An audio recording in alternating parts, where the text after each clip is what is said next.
ছোটবেলায় পান নিয়ে কিন্তু অনেক গান শুনছি। আর সবচেয়ে বেশি বিখ্যাত বলে তো মহেশখালী পান। কিন্তু আমাদের ভোলা জেলায় কিন্তু পানের ফলন কম হয় না, এবং পানের ফলন যারা এখানে পানে চাষাবাদ করে আলহামদুলিল্লাহ ওনাদের এটা দিয়ে কর্মসংস্থান হয়। এবং এখন অনেক সময় আবার দেখা গেছে কি বর্ষা সিজন আসলে বা পানের সিজনে অনেক সময় পানের দামটা অনেক কমে যায়। তো তারা যে পরিশ্রম করে তখন কিন্তু তাদের এসে পরিশ্রমে সেই টাকাটা ওঠে না। তো ব্যবসায় আসলে লাভ লস থাকবেই। আর পান এমন একটা সুন্দর একটা খাওয়ার জিনিস, আসলে যখন কোনো রমণী পান খায় আর যখন ঠোঁট লাল করে তখন তো যে কোনো পুরুষই কিন্তু সে তাকে থেকে আকর্ষিত হয়। এই জন্য পান খাওয়াটা খারাপ কিছু না, কিন্তু সাথে একটা মেসেজ দেয় জর্দা সাদা যাতে একটু কম খাওয়া যায়। জর্দা সাদা বেশি খেলে আসলে ক্যান্সারের মতো সমস্যা বা আলসার আরও বিভিন্ন ধরনের রোগ সম্বল হওয়ার সম্ভাবনা থাকে। ঠিক আছে, পান খাবো, পানের সাথে সুপারি এবং চুন জর্দা একটু কম খাওয়ার চেষ্টা করবো।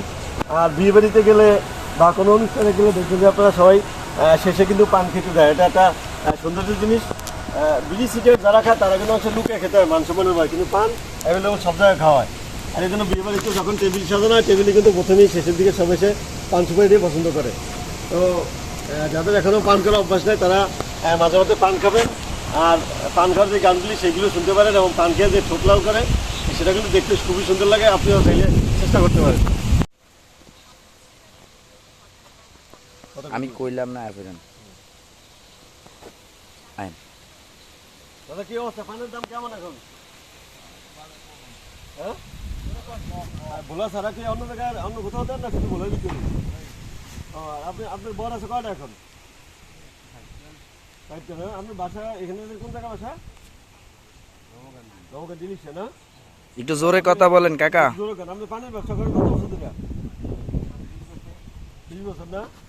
আপনি 20 বছর ব্যবসা করতে যেতে ব্যবসার আসলে অনেক উত্থান পতন দেখছেন, অনেক বড় করছেন, বা পানের যে চাষাবাদ করতে আসলে লাভ লোকসানের অনেক সম্মুখীন হয়েছেন। কি এটা আপনার কোনো আক্ষেপ আছে না? ব্যক্তিগত জীবনে সংসার জীবনে আছে না এটা দিতে আপনার ব্যবসা যে সবকিছু আক্ষেপ?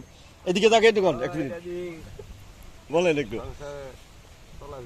হ্যাঁ, মাঝে মাঝে তো অনেক সময় দেখা গেছে পানের দাম একটু কমে যায়, তখন আর্থিক সংকটে পড়ে যায়। হ্যাঁ, বাজার কমিয়ে দিলে আর্থিক